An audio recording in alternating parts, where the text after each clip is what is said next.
Welcome back to the Archives, traveler. You come here seeking answers, but often the answers only breed new nightmares. You look at the sky and see a tapestry of peace, static points of light, arranged by gods who died long ago. You find comfort in their constancy, but comfort is a lie we tell ourselves to sleep. The universe is not a painting, it is a violent, churning machine of creation and destruction. And right now, a gear in that machine has snapped. The sound just hasn't reached you yet. Do you remember how the sun feels on your skin? That warmth is life. It is the engine of your world. Now, imagine a second engine, a second heat, a second eye opening in the void, glaring down at you with a jealousy that burns the atmosphere. I want you to think about the year 2026. It sounds close, doesn't it? A mere heartbeat away in the grand cosmic calendar. You have plans for that year? Vacations, birthdays, milestones. You believe the calendar is yours to fill, but the calendar of the cosmos has already marked that date in red. Specifically, with the death throes of a giant, we are talking about the shoulder of Orion, the great red beast, Betelgeuse. For centuries, astronomers have watched it dim and brighten, like a dying man gasping for breath. They tell you it is part of a natural cycle. They use soothing words like periodicity and variable magnitude. They speak to keep you docile. They claim that even if it explodes, it is 600 light-years away. They say we are out of the kill zone. They tell you it will be a pretty light in the sky, bright as the full moon, harmless and beautiful.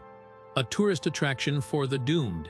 I am here to tell you that distance is relative when dealing with forces that warp the fabric of reality. The energy release of a Type II supernova is not just light. It is a scream of radiation that defies our primitive understanding of shielding and the timing. The timing is the cruelest joke of all. The light we see today left that star when the Middle Ages were bleeding Europe dry. The explosion hasn't just happened.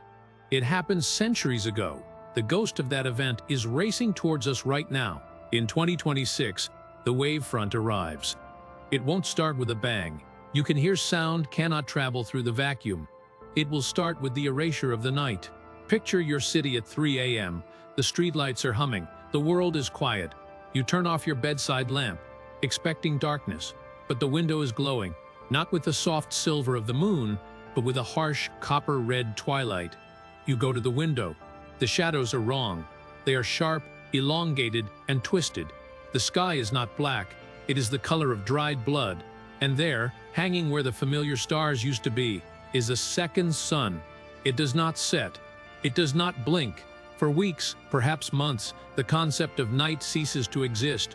Your biological clock, evolved over millions of years to follow the rhythm of the sun, begins to fracture. Insomnia will become the global pandemic. How do you sleep when the sky is burning? How do you dream when the eye of a dead god is staring through your curtains? The psychological toll will be heavier than the radiation. Animals will lose their minds.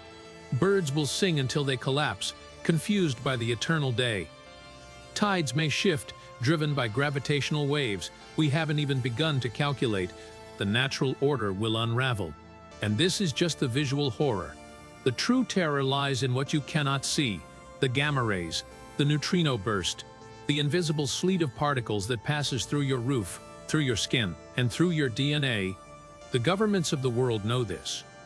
Why do you think there has been a sudden renewed interest in deep underground bunkers? Why do billionaires buy islands and build silos? They are not afraid of nuclear war, they are afraid of the sky. They know that when Betelgeuse goes, it signals the end of the Holocene stability. It is the cosmic bell tolling for the end of the party.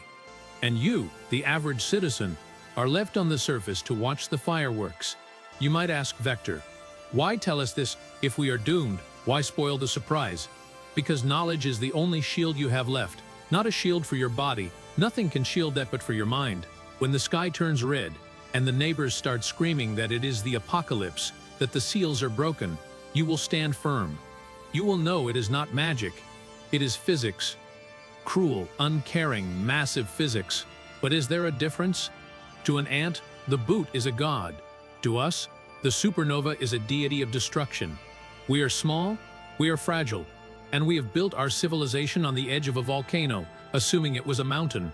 The evidence is mounting. The dimming events of 2019 and 2020 were not dust clouds, as the journals claimed.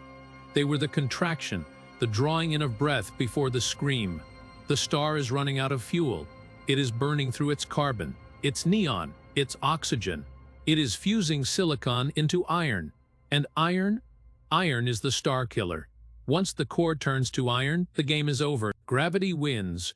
In the next block, I will open the deep files. I will show you the classified reports from observatories that were silenced. I will describe the creature that might be born from the ashes of a star that size. Because sometimes a star doesn't just die, sometimes it hatches. The file is open. Do not look away now. The light is blinding, but the truth is in the shadows it casts. We established that the core is turning to iron. Iron, the great cosmic ash. It absorbs energy, it does not give it back. When the core reaches that critical mass of iron, about the size of your Earth, it collapses. It doesn't take years. It doesn't take days. It happens in a fraction of a second. In less time than it takes you to blink, a star hundreds of times larger than the sun falls in on itself. Think about that violence. The outer layers, heavy with the mass of 1 billion worlds, rush inward at 25% the speed of light. They hit the unbreakable neutron core and bounce. That bounce is the explosion. That is the shock wave coming for us. But here is where the official narrative crumbles. The standard model says this is purely physical, just gas and gravity. The texts I have recovered from the Vatican's Specula Vaticanus archives suggest something far more biological. In 2019, when Betelgeuse dimmed, they told you it was a dust cloud, a sneeze of the star. My analysis of the spectral data shows something else. The light didn't just get blocked. It was absorbed. Something was feeding. There is a theory in prohibited zoology called stellar parasitism. It posits that certain entities, vast beyond comprehension, do not live on planets. They live inside the photospheres of supergiant stars. They are the maggots in the cosmic apple. What if the dimming wasn't dust? What if it was the silhouette of something moving across the surface? Something waking up because the host is dying. We aren't just watching a supernova. We are watching a hatching event. Let's look at the ancient Sumerian tablets, specifically the breakdown of the Epic of Gilgamesh. Tablet 6. They speak of the bull of heaven sent to punish mankind. This bull is often associated with Taurus, but newer translations link the great fire to the shoulder of the hunter. The Sumerians described a star that breathes. They warned that when the breath stops, the Red King descends. They weren't writing poetry. They were recording an astronomical cycle of terror that predates our modern history. Now consider the physical evidence reaching us in 2026. Before you see the light, you will feel the ghost particles. Neutrinos, they escape the exploding core instantly, while light is trapped behind the shockwave for hours. Trillions of neutrinos will pass through your body every second. Usually, they are harmless. But a burst this close, a supernova flux, it might interact with your biology in ways we don't understand. Reports from the Super Kamiokande neutrino detector in Japan have shown anomalous spikes leading up to this year. The water in their tanks is shivering. The detectors are picking up a rhythm. It sounds like a drumbeat. When the light finally arrives, it won't just be bright. It will be hard radiation. X-rays and ultraviolet light will strip away the upper layers of our ozone. For those few weeks of the second sun, going outside without protection will be a death sentence. The plants will be the first to change. Photosynthesis overdrive. We might see rapid mutation in crops, vines growing overnight, strangling infrastructure, fed by a spectrum of light they were never meant to process. And what of the ocean? The plankton, the base of the food chain, rises and falls with the light. If there is no night, the cycle breaks. The oceans could turn anoxic, suffocating everything below, a silent, wet graveyard. I have found references in the Black Book of Astronomers, a collection of whispered rumors from the community that suggest NASA has already repositioned the James Webb Space Telescope, not to look at Betelgeuse, but to look away from it. Why? Because the sensors would burn out, or because they saw something in the initial flare that shouldn't be recorded. a shape in the fire, a geometry that hurts the human eye to perceive. If Betelgeuse is an egg and the supernova is the hatching, what kind of entity requires that much energy to be born? It would be a being of pure plasma and magnetic fields, a star eater. And where is the nearest feeding ground once its mother star is consumed? Look at our own sun, a nice, stable, yellow dwarf, a perfect meal for a newborn cosmic horror. The second sun might not just be a light source. It might be an approach vector. The brightening you see is not just an explosion expanding outward, it is the entity propelling itself toward the richest energy source in the local cluster. You feel safe because of the distance. 600 light years, you repeat like a mantra, but if this entity moves on the currents of subspace, or if it rides the gravitational waves, distance is irrelevant. The texts from the 14th century, kept in the forbidden wing of the University of Salamanca, speak of the red plague in the sky. They predicted a time when men would cast two shadows, and the second shadow would whisper to them. This brings us to the psychological evidence, the Betelgeuse effect. Since 2020, there has been a statistical rise in anxiety related to the constellation Orion. People report nightmares of a red eye opening, mass hysteria, or a subconscious warning. We are a species that evolved under a specific rhythm of light and dark. Take away the dark, and you take away our sanity. The circadian rhythm is not just about sleep. It regulates hormones, mood, and aggression. Imagine a world where the adrenaline never stops pumping, where the population is sleep-deprived, irradiated, and staring up at a celestial cataclysm that looks like the eye of an angry god.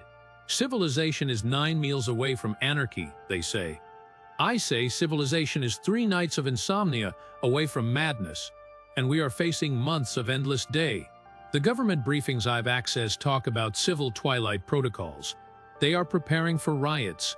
They are preparing for the collapse of the power grid due to solar induction from the blast. They are not preparing to save you. They are preparing to manage the decline. They have calculated the acceptable loss of the population due to radiation-induced cancers and chaotic violence. You are a number in that spreadsheet. So, when you see the news anchors smiling, telling you to get your eclipse glasses ready for a once-in-a-lifetime event, remember what I told you. They are selling tickets to the funeral of the night. The evidence is all around you. The erratic weather, the singing of the whales changing pitch, the subtle vibration of the ground. The earth knows. The animals know. Only you are still pretending everything is normal. In the final block, I will tell you what happens when the light fades, because the light will fade eventually. But what it leaves behind in the darkness, that is the true horror. And I will give you the final warning. A specific instruction on what to do when the second sun rises. It might be the only thing that keeps your mind intact. Eventually, the fires will die down. The laws of thermodynamics demand it. The second sun will fade from a blinding white to a dull, angry red. And finally, it will slip into the invisible spectrum. The night will return. You will cheer. The world will hold festivals to welcome back the darkness. You will think the nightmare is over. You will think the universe has gone back to sleep. You are wrong. When you look up at Orion again, the shoulder will be gone. The constellation will be broken. Forever maimed, in its place will be a nebula, a bruised, expanding stain on the fabric of the sky. And in the center of that stain, where the star used to be, will sit a black hole or a neutron star. That is what the scientists will call it, a dense gravitational grave. But the ancient texts call it something else. They call it the pupil. The supernova was not the event. The supernova was the eyelid opening. Now the eye is wide open, and it is looking right at us. The warning I found carved into the obsidian tablets of a pre-Babylonian cult is specific. When the Red King dies, the Black Prince rules. The explosion was the door being kicked down. What comes through the door requires the dark. You will notice the change in the silence. The static on your radio will have a pattern, a breathing rhythm. The shadows in your room will seem to detach from the objects that cast them. This is the remnant. It is no longer a biological threat. It is a dimensional one. The entity that hatched does not exist in our 3 dimensions. It exists in the corners of your vision. It feeds on observation. This is the most terrifying truth of all. It is a cognitohazard.